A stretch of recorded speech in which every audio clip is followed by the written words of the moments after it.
So, today we're going to be taking a look at some 401k options.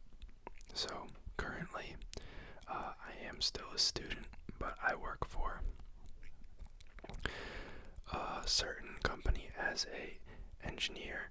I am technically an intern, but I get 401k offerings.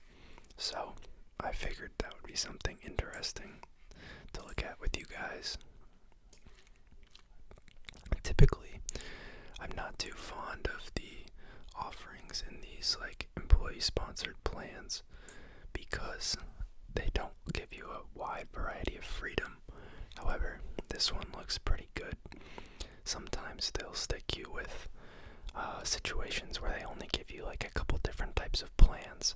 I think you can see at the bottom here, sometimes they'll only give you this. They'll have an aggressive one, conservative, a really safe one that's mostly bonds, but they won't really let you pick what you want to be in. So if you want an aggressive growth but you don't want to be in small cap stuff, you don't get that option. But luckily, the company I'm with doesn't seem to have that problem because they have a decent amount of offerings here. You can see that they're mostly mutual funds, and these are all target date funds. I'll explain those a little bit later, but I took screenshots here because I didn't want to be scrolling around on the 401k page just in case there was any sensitive information on the page. I didn't want to accidentally reveal it and have to go through and edit that out later. So my plan is through Merrill Lynch. I'm sure you guys are familiar with them if you are into stocks. They are an investment bank, among other things. I do have their window off to the side here. Typically, if you click on these, it'll give you a little description. So I'll read that off, but I'm not going to throw it on screen because, again, I'm trying not to have the browser on camera.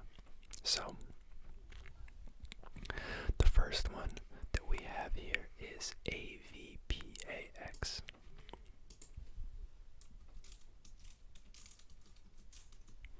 And I do have just one hand because I'm holding my mic with the other hand. I don't have my stand today.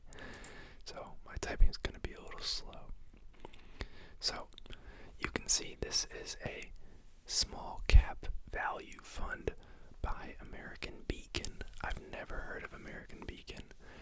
A lot of the time when you have these mutual funds that are in 401k plans, a lot of times the plan provider, in this case the company, either they get some sort of kickback for promoting a certain type of fund, or the bank that's providing itself, like Merrill Lynch, will get kickbacks from these companies like American Beacon, for every person they sign up, which is just, yet another reason why they're a little shady.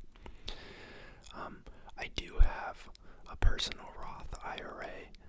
I like those because you can pick your own investments. You don't have to really deal with all this baloney. But there are benefits to having a 401k as well. So it's not really something you can ignore. And the nice thing is that I have a Roth 401k. So I could backdoor that into my current Roth IRA. It'll liquidate my positions in this 401k, but then I can have that cash in my Roth IRA and surpass the $6,000 a year limit. So that's probably something I'll look at doing because I don't anticipate being with this company for more than a year or so while I'm in school. You can see it's a very high portfolio turnover rate, which is typically something you don't want to see when you're looking at funds because those are taxable events. But I guess this is a small cap fund.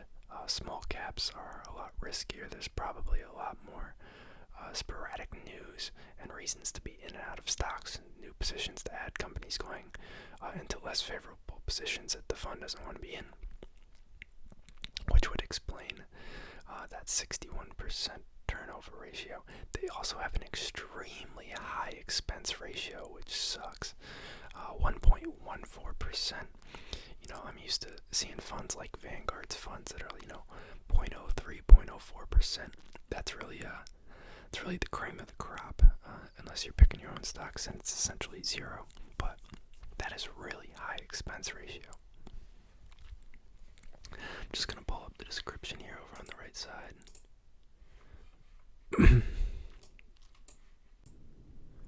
Sorry about that cut, guys. My internet cut out temporarily because they're doing some work overnight when they assumed no one would be using it, but I'm here using it. So if we pull back up this small cap value fund we were looking at, I do have the description open on their site. The objective is to seek long-term capital appreciation and current income. Under normal circumstances, at least 80% of the fund's net assets are invested in equity securities of small market capitalization U.S. companies.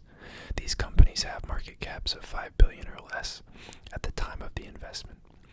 These could include stock, real estate investment trusts, ADRs, or dollar-denominated foreign stocks.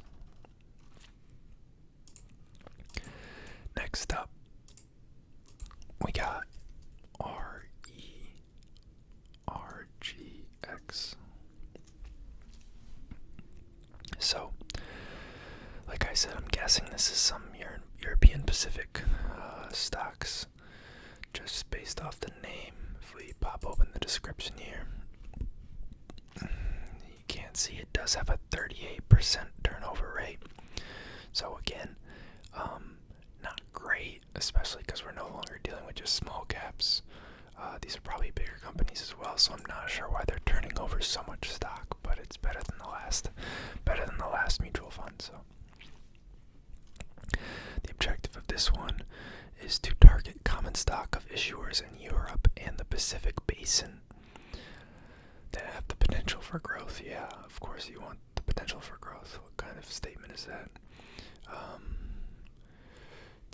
So targeting mainly capital appreciation then, because it's a growth fund, not so much dividend or income investments. Again, 80% of its net assets in these type of investments, blah blah blah. They may include portions of their portfolio in emerging markets. Interesting. Next up, this is probably the one I'm going to pour most of, if not all of my contributions into, just because I think it's the least likely to go wrong, is Total Market Index Fund. This one happens to be with Fidelity, who I actually really enjoy using. That is who my options account and my Roth IRA are with. And, they have their outages every once in a while, just like all these other brokers on the really high traffic mornings, but other than that, I have zero complaints about them. So you can see they have an expense ratio of 0.01%, which is phenomenal. Pretty much probably the best you're going to get in terms of expense ratio, and as a low turnover. So there's not a lot of internal taxable events occurring in this fund. Some of this churn is just going to be associated with rebalancings, which I believe they probably do quarterly, and then new additions. So every time there's IPOs or companies that get delisted, they have to add or take them off. Let's see. I assume the description is going to tell me exactly what I just told you.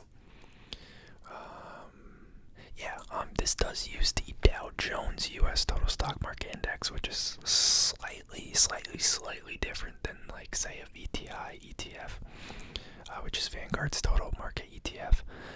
But they're pretty much the same thing. I mean, there's going to be a couple stocks that are probably on the fringe case that would be different, but it's basically the same thing as something like VTI. And that's market capitalization weighted. So, I mean, tech's going to play a decently heavy role in that, which I don't love. I don't dislike tech. I just think it's really overvalued right now. So I'm trying to funnel my money more towards the overall market and the value side of things, rather than just the technology like I was pumping for most of 2020. Next up, we got the John Hancock Funds for Disciplined Value. JVLIX. So, if this is a value fund, I'm not sure why the turnover ratio is so high unless they're using some sort of option strategy and they're buying up securities to either sell covered calls against maybe, or they're selling cash secured puts. I'm not too sure what they're doing. Let's see if they talk about it here.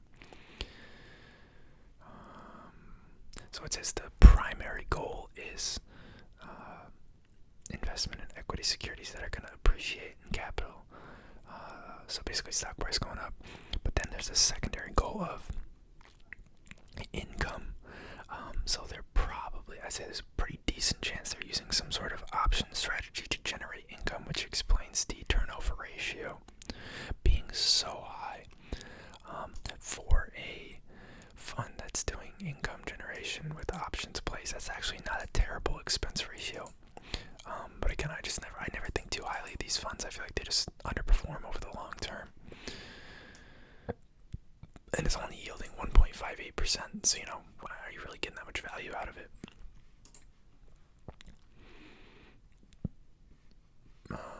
Let's see, nothing really else in that description worth noting. Next up we got JMWTX.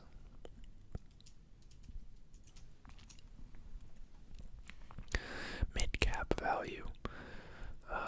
Somewhat high expense ratio, 0.73%, I guess you're targeting a sector, so that's not terrible. Dividend yield's not huge for a value fund, but then again on the small cap and medium cap, you're not looking for so much for current yield, you're looking for dividend appreciation. So, companies that are going to expand in size and that are probably growing their dividend at, 10 to 15% every year versus someone who's a more mature company like Pfizer or Exxon, like these companies that pay a pretty decent dividend but aren't necessarily increasing it at that high of a rate. They just do about like 1 penny each year to maintain their dividend aristocrat status. So if we open their little description here over on the left side, targeting stocks within the Russell Mid-Cap Value Index with a market capitalization between $1 and $20 billion at the time of purchase. Yeah, basically. Let's see, MLAIX. I think I can actually just copy and paste from my other window so I don't have to type the thing. That would be excellent. Now we have a large cap growth fund. Again, rather high turnover ratio. The large cap stocks don't really change out as much, so I'm not sure why the turnover ratio is so high. Expense ratio, again, decent. Looks like it doesn't pay a yield, so they must be internalizing that return. You'll see some ETFs do that. I think the ARC ETFs used to do that. They're holding stocks that pay dividends, but the actual dividends just get reinvested and spread across the fund and to increase, the value of the share. And a lot of the time, that can actually be more beneficial to you as a shareholder because you don't have to pay the tax every quarter on the dividend. If you're holding the stock long term, then you just get capital appreciation and you pay long-term capital gains with the rest of your gains. Hopefully the stock's going up as well. Let's just pop this description open. Mainstay Winslow, I've never heard of them. Targeting companies that have a market cap in excess of $4 billion at the time of purchase. Typically large cap is above 10 billion, but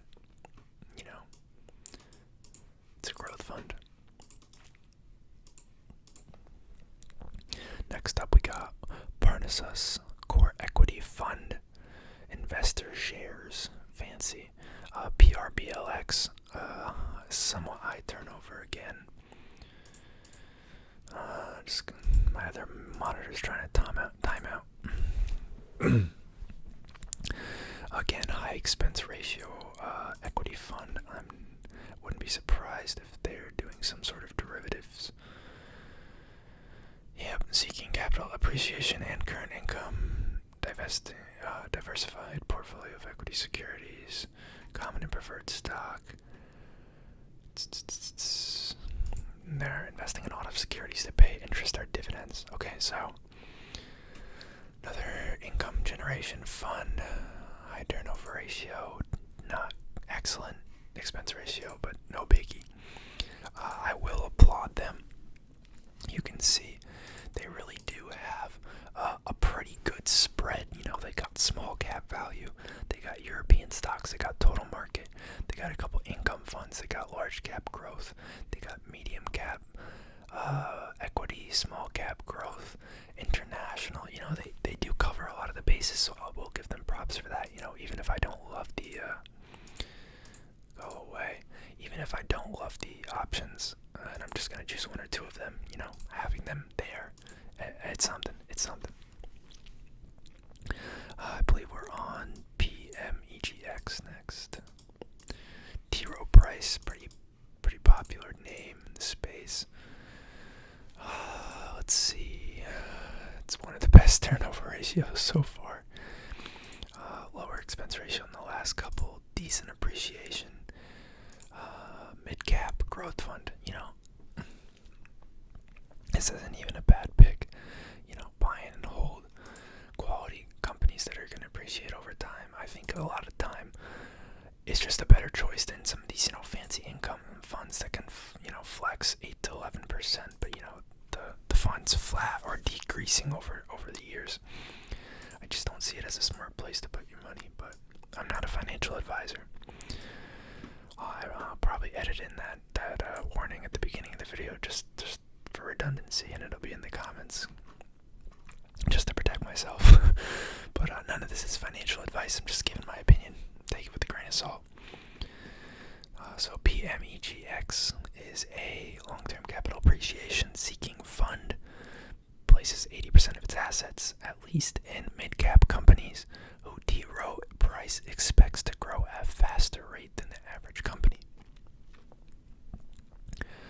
Market capitalization falls within the range of either the S&P Mid-Cap 400 Index that no one really uses or the Russell Mid-Cap Growth Index. Both of those you probably wouldn't even bother looking at unless you were managing a fund that's tracked to an index, that's linked to an index. I'm going to guess this next one's going to be a small cap growth fund. Let me pull it up.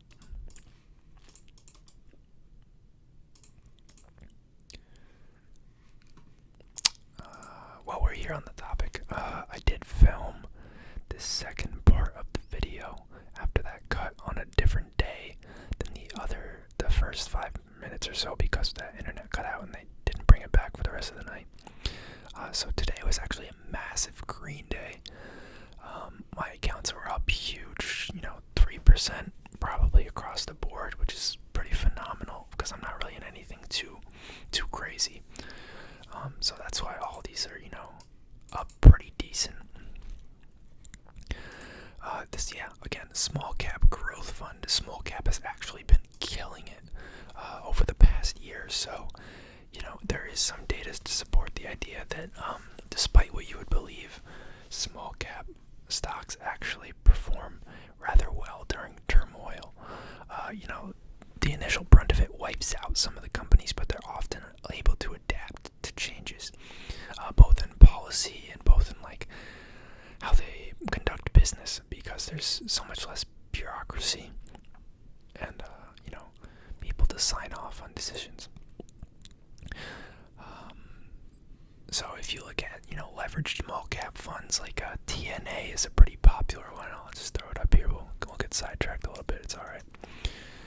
TNA is a small cap bull 3x. So this is a 3 times leveraged, and that's rebalanced daily small cap ETF.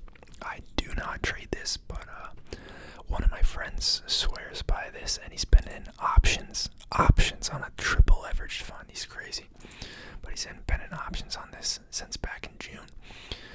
So he is up massively right now.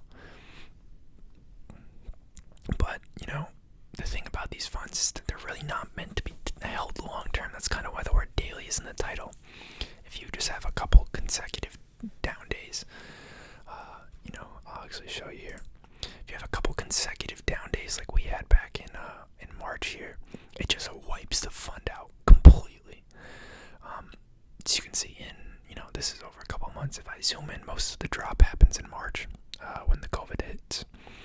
But it was at $70, $65, $50, and then we get head into March and it's down $15. Like, depending on when you buy, that can really clap you, and it's got an expense ratio over 1%. So you use it for a very specific reason. You get in and you get out.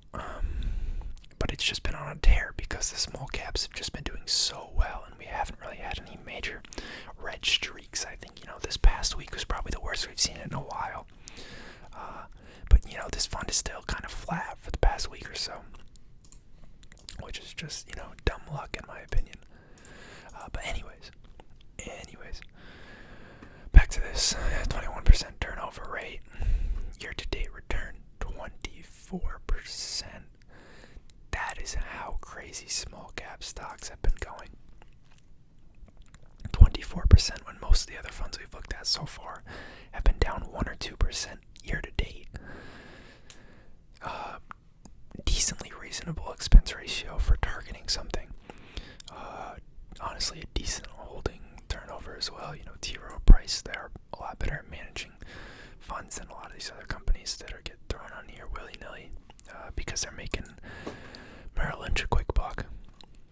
And the last one on this portion here, VTSNX, which is, I'm guessing, going to be an international fund based off the name. Vanguard Total International Stock Index Fund, and these are institutional shares, as if that makes a real difference to me. I'm glad they include it. I typically don't really tend to invest outside of the U.S. because I just think there's so many opportunities within the U.S. stock market, and as much as people like to crap on America, we do a pretty good job of regulating the finances of all of these companies that we are public shareholders of. Probably the biggest thing that I hear people talking about is Chinese companies, and they're like, oh, Alibaba, Tencent, they're gassing up all these other companies, but there's a delisting risk because neither Trump or Biden seems to be too keen on the Chinese stocks that are dual listed on U.S. exchanges, because there's a decent amount of shady accounting that typically goes on behind the scenes, and that's been proven before. So I just kind of like to invest in what we know and what has been vetted by the U.S. I think there is talks of potentially forcing companies, and it's already been priced in somewhat, I think, which is kind of why Alibaba hasn't been shooting up even after had some good earnings these past couple quarters. But there's been talks of forcing Chinese companies to comply with U.S. auditors, otherwise they get delisted from the U.S. exchanges. Now, just because you're in one of these, if they were to get delisted, it doesn't mean that you're screwed. It just means you can't sell the stock on the U.S. exchange, which complicates things a little bit. So I really don't want to touch it. But this is very, very broad. I'm talking about China delisting risks right now, but this is a total international stock index fund. So there's so many countries in here that it's pretty well diversified. Rather low turnover rate. Very nice expense ratio, which is something you can come to expect from Vanguard's funds. Although I typically prefer their ETF offerings over their mutual funds. We don't really have that luxury here. Alrighty. So next up we go into the fixed income category. A couple of these were income oriented, but these are specifically bond and fixed income funds. So these are going to be what you're going to go into if you wanted a more conservative portfolio, if you were closer to retirement. A lot of people shift their money into bonds as they age. This looks like just pretty general U.S. bond indexed fund. It's probably is probably encompassing, encompassing different types. So we've got 72% are AAA rated. I think there actually aren't a ton of companies that still have a AAA rating. I think Microsoft is the only one I can think of off the top of my head. I'm sure there's others. And then, they don't really go past double B or triple B, because that tends to get into more junk bonds, corporate bonds. You'll see those in a lot of bond funds that yield a higher amount. And the Fed was actually buying those back in, actually they might still be buying them. They've been buying junk bond ETFs as well, which is just insane to think about. Rather high portfolio turnover, but then, depending on the dating of what kind of bonds they're trading, they probably have a decent amount of shorter term bonds to balance out the long term bonds. It's listed as intermediate here, but I'm sure they have some on both sides of the spectrum. 2% yield, so you're kind of just combating inflation at that point. Although the crappy thing about being in bond ETFs is that they're not like traditional bonds. So traditional bonds, if you buy traditional bonds, you don't lose money when stock prices rise, because you have a fixed amount that you're going to get back at the end of the bond term, and you're just getting that coupon every month or every quarter, however it's set to pay out. But when you buy these bond ETFs or bond mutual funds, the price of the actual fund fluctuates. So, let's say back in June, July, I was like, I want to go into bonds because I'm scared about where the market's going to go. And you buy in for $12.70. You don't get that $12.70 back automatically like you do with real bonds. If you purchase like actual bonds, you're going to get 2% yield probably. That's pretty guaranteed. But the ETF for the mutual fund could end very much lower if rates aren't favorable, or if stock prices start to rise back up and investors, see a better return elsewhere. So if you were to go, I think, Fidelity offers them. I never use it, but Fidelity does offer them. You can go and buy actual bonds. You can buy a bond with a face value of $1,000. It's going to pay you a 2% coupon, and you'll get that 2%, and then at the end of the term, you'll get your $1,000 back. You don't have to worry about all this baloney. It's a little more involved, but I think if you're interested in these type of things, that's the better way to go, because you have control and you're not going to lose the face value of the bond. Didn't mean to click that. Sorry about that little tangent. Next up we got MWTX, Metropolitan West Total Return Bond Fund Plan Class. 405% holding turnover. That is nuts. 0.38% expense ratio. Only a 1.71% yield. Why the heck would you be in this? What is this doing for you? Look at this thing. It's been around since 2011. You would have made what, like 31 cents per share with a 1.7% yield. That is absolutely atrocious. We've had 30% S&P returns for the past 3 or 4 years. It's just a ridiculous place to park your money. I'm not even going to look at this any longer.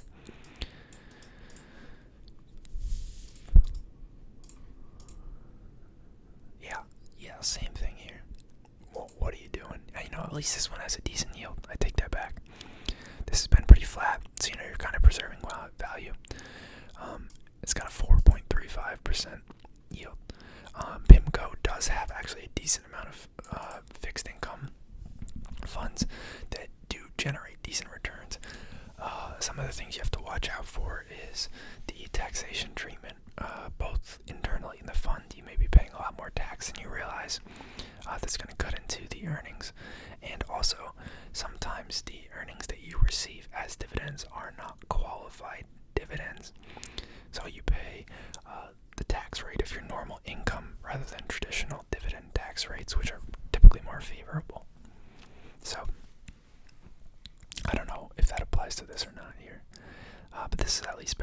last one. Still a massive portfolio turnover, but they're trading fixed income derivatives, so that's to be expected. Let's see.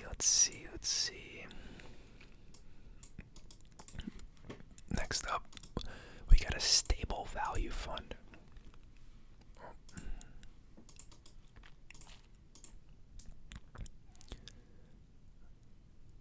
It's not even coming up. I wonder if that's just I have no idea why that's not coming up. It's kind of scary. Yeah, I don't know what the heck this is. Back. Alright, screw that. It's gotta be some sort of just method of storing your value. Maybe it's similar to like Fidelity's like Cash Core, where it's just like their proprietary mutual fund that they park money in.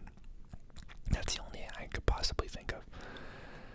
Now, these are all target date funds. If you're not familiar with target date funds, basically you find the fund with the date of the year that you think you're going to want to have full retirement. So in this case, for me, it would probably be like 2060, 2065 if I was to work till I'm 60, 65. And you would buy into one of those funds. And then as you age, they anticipate you being in this fund for like 50, 60 years. As you age, they're going to shift what the fund's in. So someone like me who's in these later funds, like 2060, 2065, it's probably almost completely stock. And then if you look at like these 2025, 2030 funds of people who are looking to retire soon, they've probably shifted most of the portfolio to fixed income and bonds, and they'll make that shift for you. I'm not really a fan of these because you have very little control. You know, they could start to make that transition to bonds at a very unfavorable time, and you basically have no choice but to ride along with it. So we'll pop open a couple of them here just to see if they list the holdings, but you know, most of these are going to follow that same thesis. Why is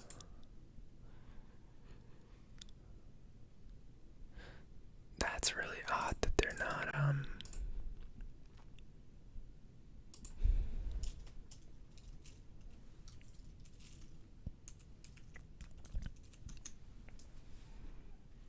that's really weird. They must not be publicly listed. Maybe you can only get them if you invest through the retirement program I'm in.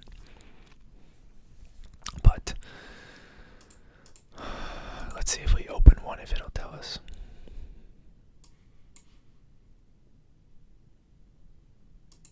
Yeah, it does say it's a proprietary fund. It is an unregistered investment. Wonderful. Let's see what this fact sheet says. Okay, there is actually a little picture here. Let me see if I can screenshot that and throw it over to you guys.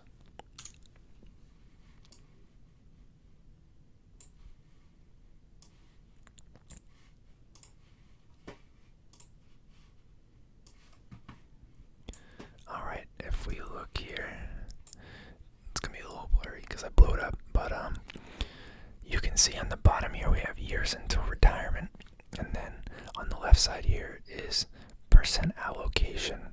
So you can see we're in like 2020, 21 right now. 2020, 2021. You know, that generation right now. So we have roughly 45 years till retirement if you're taking a typical 65-year-old retirement. As you can see at that, they have exactly 0 bonds. 100% of the portfolio is split into 3 things: U.S. stocks, non-U.S. stocks, and other. I'm guessing other is probably like real estate, investment trusts, or, you know, maybe they have some sort of fixed income in there. And you can see it stays pretty steady for the first 15 years or so, just building on that growth. And then once you hit 30, it starts to taper. And this taper is going to slowly decrease the percentage of stocks and increase the allocation of bonds until it looks like you're in a 50-50 split. once you hit retirement. You know, so some people like them. I'm really not a fan of them. I'm a fan of, if you want to do that with your portfolio, you saw they didn't actually do anything for 15 years. You could, split in your portfolio. You could split your money into, 3 funds and let it sit for 15 years and save yourself this 0.38% every year. That's gonna add up over a really long time. Whoops. This is not the fund we're looking at. Let me pull up the expense ratio. Theirs is 0.14, so a little bit better, but still you're going to be paying that every year, which is just a little nuts. And I'm not sure what this bottom one here is, this UIKLT. Let's look at that. Retirement non-lendable fund. I don't actually know what that means. Non-lendable. Interesting. The picture for the allocation chart looks exactly the same, so it's got to just be another target date. I guess it's in the target maturity folder, so obviously it is. And then at the bottom here, they're not actual funds, they're plans. So this is kind of what I was talking about at the beginning. If you, sometimes this is all they will give you is these types of plans. So you have aggressive, conservative, moderate. Sometimes that's all they'll give you and you're kind of stuck with it. But with these, they'll take your money and break it into any of those funds or any stocks that we've looked at, or maybe that we haven't, that they think fit that criteria. So something aggressive is probably going to be mostly stocks. Maybe growth funds. If you go into conservative, it's going to be a lot of bonds, a lot of fixed income. If you have something moderate, it's probably going to be a split. So you can kind of gauge, where your head's at without actually having to pick individual investments. The thing that sucks about these is they typically do have an expense ratio still, and then if they put you in funds, the funds are then going to have an expense ratio on top of that. So yeah, so I just popped open the aggressive one here just to look at it, and it is 26% Fidelity Total Market Index Fund, 16% John Hancock Disciplined Value Fund, 16% Large Cap Growth Fund from Mainstay. So they're literally just picking the funds we just looked at. They aren't even picking new investments. They're just pulling from what we already got. Both those T-Row funds are in there. The American Europe Pacific Fund is in there. So I just don't think that's the move. Let's see if they list an expense ratio. Since this is a sponsored employee program, they may not charge an expense ratio, which I would be surprised but a little impressed by. But I would never use this anyways. Alright guys, so this has been a pretty long video. I kind of just been rambling, so hopefully you guys enjoyed.